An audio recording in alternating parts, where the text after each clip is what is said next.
नमस्कार.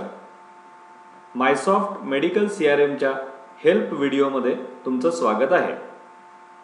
आता आपण अपॉइंटमेंटची एंट्री कशी करायची ते बघणार आहोत. या स्क्रीनमध्ये ॲड अपॉइंटमेंट बटनवरती क्लिक करूया. या इकडे तुम्ही आधीच एंटर केलेल्या सर्व पेशंट्सची यादी दिसते आहे.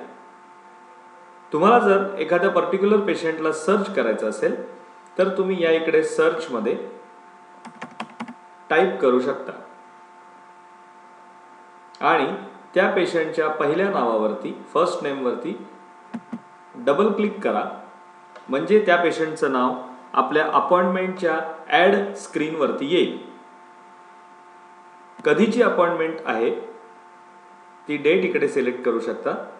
कोण डॉक्टर ते अटेंड करणार आहे त्यांचं नावही सिलेक्ट करू शकता. ते किती वाजता येणार आहेत तेही इकडे देऊ शकता. आणि जर एकापेक्षा जास्त अपॉइंटमेंट्स लावायच्या असतील, जसं की कधी कधी पंचकर्म करता 7 दिवसाची अपॉइंटमेंट लावावी लागते, त्यावेळेला इथे आपण 7 टाकून पुढच्या डेट्सच्या अपॉइंटमेंट्स सिलेक्ट करू शकतो. हे कुठल्या कारणाकरता येणार आहेत त्याची अपॉइंटमेंट लावूया आणि इकडे सेव्ह म्हणूया. आता तुम्ही बघितलं तर त्यांनी वेटिंग लिस्ट नंबर पेशंटचा जनरेट केलेला आहे आणि ही एक अपॉइंटमेंट आपली लागलेली आहे. जर का ही अपॉइंटमेंट मला एडिट करायची असेल तर मी इकडे क्लिक करू शकतो आणि त्यांचं टायमिंग बदलू शकतो किंवा कुठलेही डिटेल्स याच्यामध्ये मी बदलू शकतो. जर या पेशंटला अटेंड केलेलं नसेल तर ही अपॉइंटमेंट मला डिलीटही करता येते.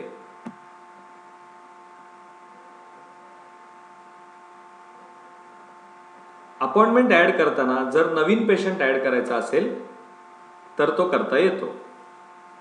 जसं की आता मी ॲड अपॉइंटमेंटमध्ये येतो. आता या ठिकाणी या पेशंट्सच्या लिस्टमधला कुठलाही पेशंट मला नको आहे, मला नवीन पेशंट ॲड करायचा आहे. त्यावेळेला मी इकडे क्लोजवरती क्लिक करीन आणि मला या मेसेजला यस म्हणून उत्तर द्यायचं आहे. आता या पेशंटमध्ये मी एक नवीन पेशंट ॲड करीन.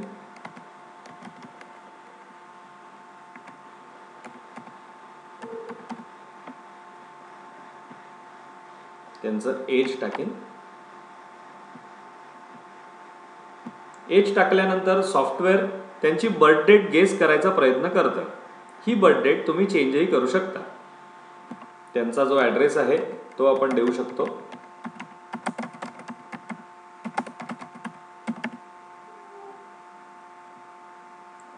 या इकडनं तुम्ही सिटी सिलेक्ट करू शकता.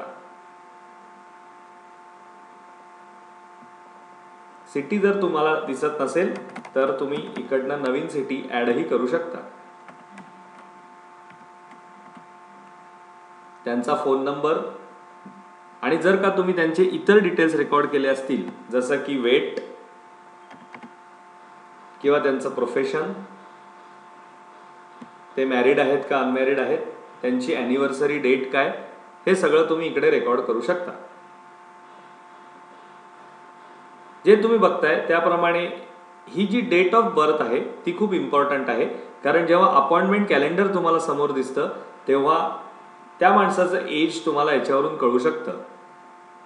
आणि बर्थडेचे रिमाइंडर्स जे तुम्हाला फ्रंट पेजवरती दिसत आहेत तेही या डेट ऑफ बर्थवरूनच येतात.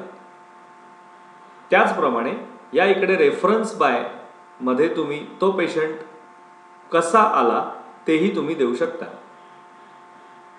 आता मी याच्यावर सेव्ह करीन. रेकॉर्ड ॲड झालेला आहे आणि आता तुम्ही बघितलं तर या पेशंटला त्यांनी अपॉइंटमेंट करता सिलेक्ट केलेला आहे. आता मी त्याची अपॉइंटमेंट लावीन. कशा करता ते येत आहेत ते लावीन आणि सेव्ह करीन. आता त्यांनी 12 नंबर जनरेट केलेला आहे. हे सगळे स्क्रीन्स मी आता बंद करतो. आता तुम्ही बघितलं तर हा 12 नंबरचा पेशंट जो मी आत्ता ॲड केला तो इकडे आलेला आहे. या पेशंटची डिटेल्स जर काही चुकलेत आणि मला एडिट करायचे असतील तर मी इकडनं क्लिक करून एडिटही करू शकतो.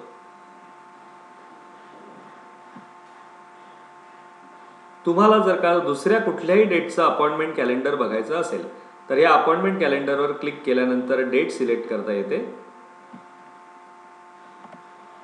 आणि त्या तारखेच्या अपॉइंटमेंट्स तुम्ही पाहू शकता.